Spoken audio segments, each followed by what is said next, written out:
China में एक गांव में 3 मॉन्क हुआ करते थे जो हमेशा हंसा करते थे। किसी भी गांव में जाते और बीचों बीच वहाँ जाके वो हंसना शुरू हो जाते।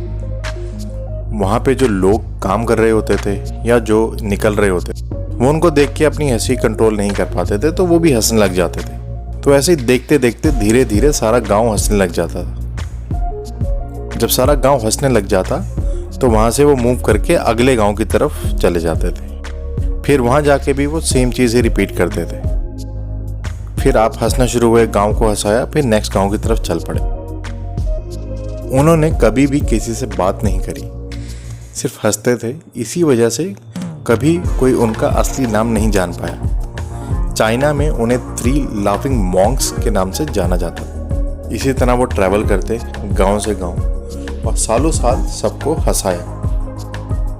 उनकी पूरे चाइना में बहुत रिस्पेक्ट की जाने लगी, सब उनको जानने लगे। यही सिलसिला चलता रहा, लेकिन एक दिन उन तीनों में से एक मॉन्क की डेथ हो गई।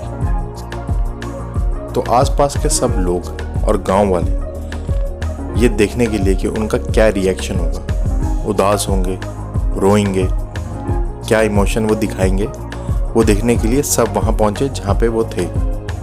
काफ़ी भीड़ जमा हो गई, काफ़ी लोग जमा हो गए, लेकिन सब हैरान हो गए उनको देख के कि वो तब भी बहुत ज़ोर ज़ोर के हंस रहे थे। तो ये देखकर पूरे गांव वालों को क्यूरियोसिटी हुई, तो हिम्मत करके उन्होंने पूछा उनसे कि एक की डेथ हो गई फिर भी आप इतनी तेज तेज हंस रहे हैं। तो पहली बार उन बाकी 2 मॉन्क्स ने रिस्पॉन्ड किया। तो उन्होंने बताया कि कल ही की बात है कि जब हम इस गांव में आ रहे थे तो इसने हमसे बेट लगाई थी कि पहले कौन मरेगा, और देखो वो जीत गया आज। तो उसकी जीत की खुशी में हम भी खुश हो रहे हैं और एंजॉय कर रहे हैं। तो उसको फ्यूनरल बेड पे लिटाया गया। रिचुअल था कि डेड बॉडी को पहले नहलाया जाएगा, कपड़े बदले जाएंगे। लेकिन उसने एक विश मांगी थी लास्ट उन 2 मॉन्क से कि जब मेरी डेथ होगी तो मेरे कपड़े ना बदले जाएं, मुझे नहलाया ना जाए। रीज़न उसने बताया कि भाई मैं अपनी सारी ज़िंदगी खुश ही रहा हूँ, हंसता रहा हूँ, सबको हंसाता रहा हूँ। कभी भी इस संसार की कोई भी फिल्थ, कोई भी डर्ट मैंने अपने ऊपर नहीं आने दी। टेंशन की, सैडनेस की और किसी भी चीज़ की डर्ट मैंने अपने ऊपर नहीं आने दी। एक हंसता हुआ इंसान सबसे यंग और सबसे फ्रेश होता है। सो इसी विश की वजह से उसका ऐसे ही फ्यूनरल किया गया।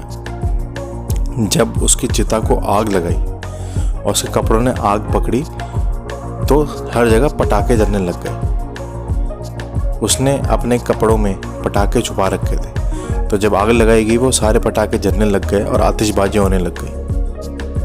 और ये देख के सारे गांव वाले हंस पड़े, सब दोबारा से हंसने लग गए, पूरा गांव हंसने लग गया, सब लोग हंसने लग गए। तो इन 3 मॉन्क की स्टोरी से हमें ये इंस्पिरेशन मिलती है कि हमें इस लाइफ में खुश रहने के लिए और एंजॉय करने के लिए भेजा गया है। क्या आपको ये पता है कि सिर्फ इंसान ही हंस सकता है और कोई भी जानवर इस पूरी दुनिया में हंस नहीं सकता?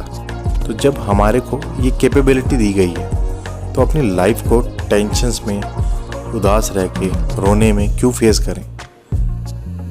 लेसन ये मिलता है कि लाइफ में प्रॉब्लम्स तो आनी ही हैं, लेकिन अगर आप उसको हंस के फेस करेंगे, आप उसको पॉजिटिवली फेस करेंगे तो लाइफ सही रहेगी। तो हमें अपनी पूरी लाइफ जॉयफुल और एंजॉय करके जीनी चाहिए।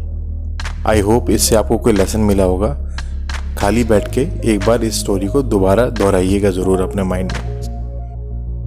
Thank you for listening. मिलते हैं अगली वीडियो में। Love life, live free.